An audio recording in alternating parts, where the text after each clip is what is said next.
I express my profound gratitude to my friend Secretary General for sharing with me this conference, and also I want to convey, Secretary General, the deep feelings of the people of Pakistan, the way you have promoted their cause, spoken about their miseries and problems, and become a very powerful voice to articulate what they went through during this summer.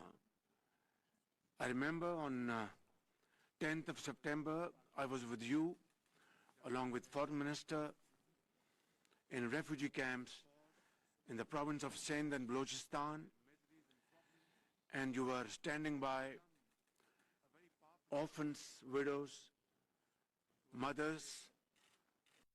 Vividly, you met a mother who had given birth to a child the night earlier, and a makeshift school run by UNICEF. Excellency, this the people of Pakistan will remember forever. I'm also very grateful to so many heads of states and governments, as well as ministers and other partners who have joined us today. Ladies and gentlemen, we are at a turning point of history.